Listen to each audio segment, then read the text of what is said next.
हम लोग पहले पढ़ लिए हैं बिंदु, रेखा, किरण सब ये सब पढ़ लिए ना। Yes sir. आज हम लोग क्या पढ़ने वाले हैं? त्रिभुज के बारे में। ठीक है। अब त्रिभुज क्या होता है तुम लोग बताओ, दैनिक जीवन में तुम लोग त्रिभुज का इस्तेमाल कहाँ कहाँ करते हो? कहीं भी जरूर किया होगा। त्रिभुज कहाँ कहाँ करते हो? कुल्फी। हाँ, कुल्फी। कुल्फी भी अगर एक तरफ से देखा जाए तो क्या है? त्रिभुज। जैसे ये देखो कुल्फी इसी तरह रहता है ना। हाँ, इसी तरह रहता है ना। अगर इसको यहाँ से काट देते ये त्रिभुज नहीं बना। समोसा खाते हो, वो क्या कहलाया? त्रिभुज है ना, क्योंकि उसमें भी 3 भुजा, 3 कोण और 3 शीर्ष बन रहा है ना। परेड हुआ, परेड को जब हम काट के उसको ये करते हैं, चौखट वाला ब्रेड नहीं, उसको जब आधा काटते हैं, जैसे ये ब्रेड हुआ, ये ब्रेड होता है ना चौखट, इसको अगर यहाँ से काटेंगे त्रिभुज नहीं बना। समझ में आया? मैड एंगल जीवन में यूज कर रहे हो ना। Yes sir. अब समझ में आया त्रिभुज क्या कहलाया? Yes sir. तो 3 रेखा खंडों से घिरे हुए क्षेत्र को त्रिभुज कहते हैं। त्रिभुज कहते हैं। और हर त्रिभुज में क्या क्या रहता है?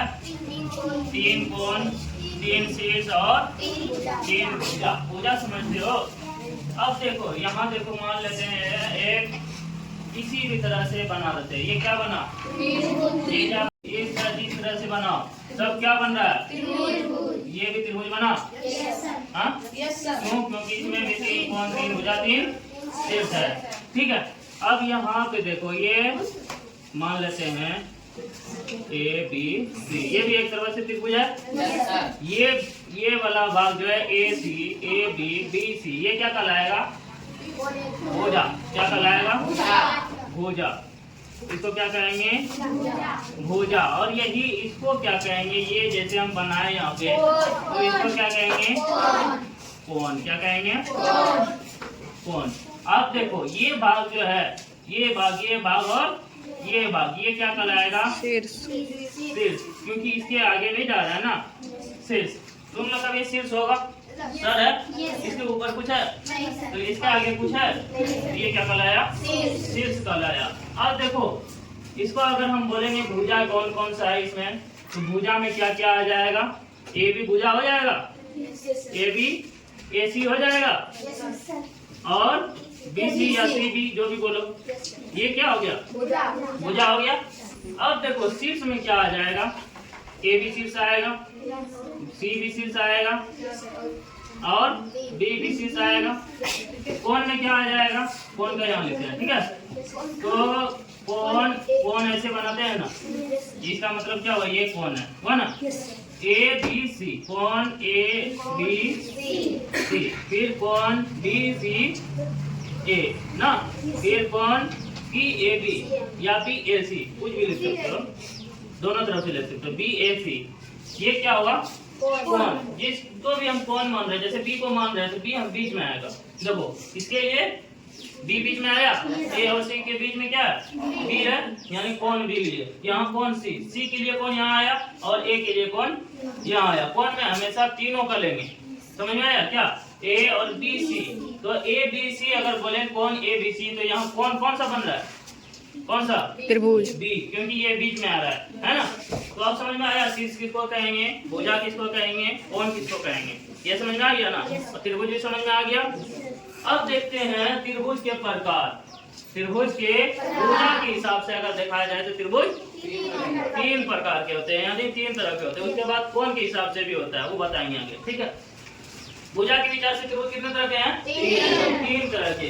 अब देखो पहला है समबाहु त्रिभुज, यानी सम मतलब बराबर, बाहु मतलब क्या हुआ?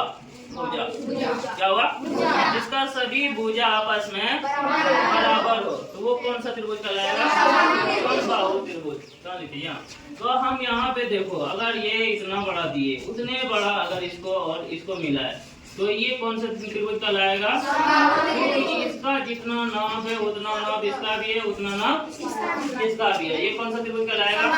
समबाहु त्रिभुज। और प्रत्येक कोण इसका कितना डिग्री होगा? प्रत्येक कोण 60 डिग्री। त्रिभुज का पूरा अगर देखा जाए तो 180 डिग्री बनता है। तो 180 को 3 से भाग दो, कितना हुआ? 60 हुआ ना। अगर ये 60 हुआ, ये भी 60 हुआ, ये भी 60 हुआ, तो वो वो कौन सा त्रिभुज कहलाएगा? समबाहु के त्रिभुज। ये लिख भी सकते हो कि आपस में बराबर और पट्टी कौन 60 डिग्री हो तो वो समबाहु त्रिभुज कहलाएगा। समझ में आया? अब यहाँ दूसरा है समद्विबाहु त्रिभुज। सम मतलब यहाँ भी बराबर, लेकिन द्वि लग गया। द्वि मतलब दो। कितना? यानी इसका दो भुजा आपस में बराबर होगा, लेकिन तीसरा नहीं होगा। वो कौन सा त्रिभुज कहलाएगा? समद्विबाहु त्रिभुज। जैसे देखते हैं ये हुआ, ये देखो A B C, A B बराबर है ए सी के, लेकिन बी सी बराबर है, क्योंकि ये दोनों बराबर लेकिन तीसरा दो भुजा बराबर है, तीसरा भुजा बराबर नहीं है। तो ये कौन सा त्रिभुज कहलाएगा? अब देख के बता दोगे कौन सा त्रिभुज कैसा है? समद्विबाहु है कि ये समद्विबाहु है, समबाहु है या विषमबाहु है, बता दोगे। अब इसको अगर हम इस रवि दें, ये भी कहलाएगा? हाँ या ना? कैसे नहीं? ये जितना बड़ा उतना बड़ा ये है, लेकिन ये वाला बहुत बड़ा है, ये अलग है इससे, और ये दोनों बराबर। ये कौन सा त्रिभुज कहलाएगा? समद्विबाहु त्रिभुज। समझ में आया? अच्छा, त्रिभुज में एक और देखो, अगर इस तरह बना है तो ये त्रिभुज कहलाएगा? त्रिभुज कहलाएगा, लेकिन ये कोण वाला त्रिभुज में असल में देखा जाए तो ये समकोण त्रिभुज में आएगा। ठीक है, क्योंकि एक कोण 90 डिग्री आ रहा है। लेकिन त्रिभुज में किसी भी तरह से हम तीन रेखा को अगर मिला दें आपस में तो वो त्रिभुज ही कहलाएगा। समझ में आया? त्रिभुज में, लेकिन प्रकार में जब हम चले आएंगे भुजा के हिसाब से या कोण के हिसाब से तो हम बदल जाता है। तो अब समद्विबाहु हो गया। विषमबाहु त्रिभुज। विषम मतलब अलग अलग, भिन्न भिन्न, यानी विषमबाहु। किसका? सभी भुजा, जितना भी भुजा है, कितना भुजा है त्रिभुज में? तीन। तो सभी भुजा अलग आपस में अलग हो, बराबर ना हो, तो उसको क्या कहेंगे? विषमबाहु त्रिभुज। जैसे ये मान लीजिए इतना बड़ा लिए, ठीक है, इसको इतना बड़ा लिए, ये बड़ा देखो, तीनों भुजा अलग अलग है। कैसे अलग है? ए सी जितना बड़ा है, बी सी उससे बड़ा है।